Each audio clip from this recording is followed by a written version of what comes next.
Ramses was angered by Moses. He had been insulted and threatened, and so Ramses made the Hebrews work harder. He ordered his ministers to show no mercy to the Hebrews, and they were tortured day and night. God saw what was happening, and he called on Moses.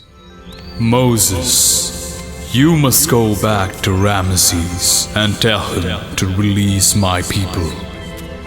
His cruelties on the Hebrews have crossed all limits.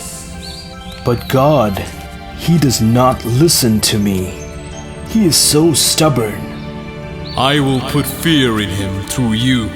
He will fear you like the God I am. Go back to Ramses and dip your staff in the waters of the Nile. I will tell you what to do next. Very well, my lord. As you wish. Moses returned to the Pharaoh's palace. He wished Ramses would listen to him. He did not like being the enemy to the king of Egypt and his old playmate. As Moses entered the palace gates, Ramses sneered at him. Ah, yes, Moses.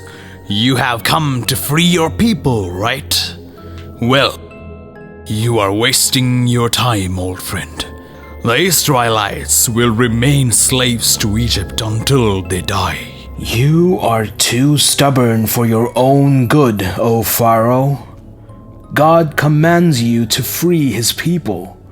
You have no place disobeying him.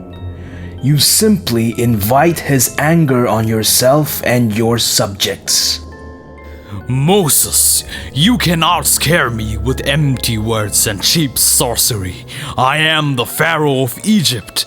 The kings of mighty nations bow down to me. I am God to them. Very well. You have been warned, Ramses. Now face the wrath of the Almighty God.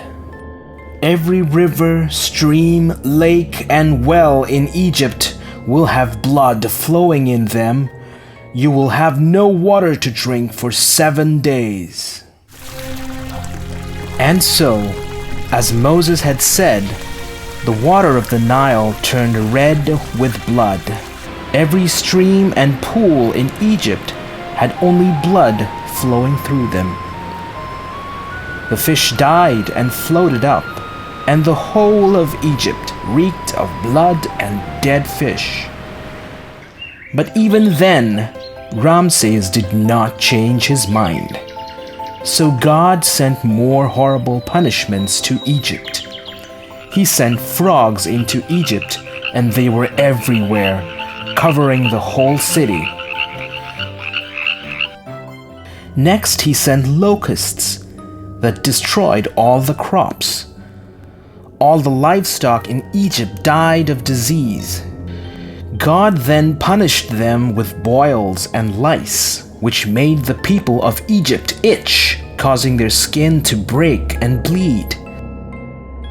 He sent hailstorms that destroyed the homes and statues in the city.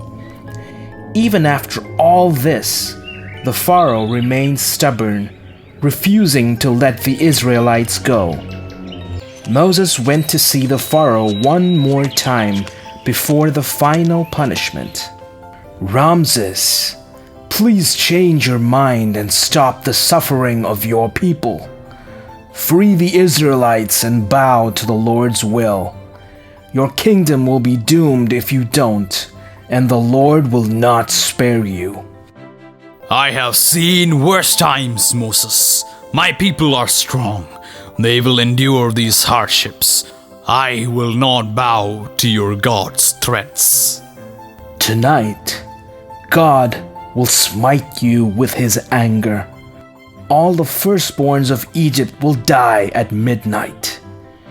You can stop this from happening even now. Just free the Israelites and Egypt will be saved from all the pain and suffering. Think of your people, Ramses. Leave the palace at once, Moses. I have nothing to say to you. As night fell upon Egypt, Moses called the Hebrew elders to gather in the town square. He spoke to them of God's plan and how he could lead them into the promised land.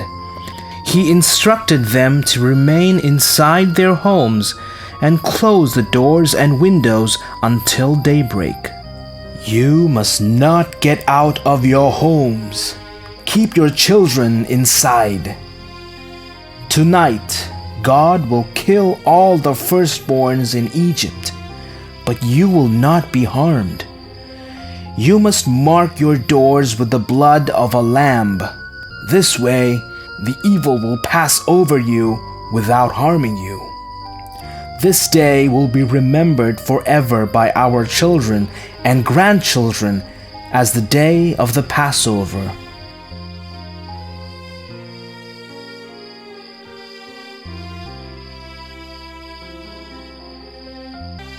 As midnight approached, the people huddled in their homes, scared for their children.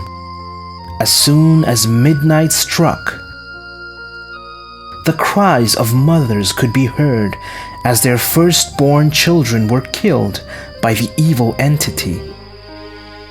That night, the whole of Egypt was drowned in the cries of mothers who had lost their children. And that night, the Pharaoh lost his only son. You were warned, Ramses. You should never have defied God. I warned you of his might and anger.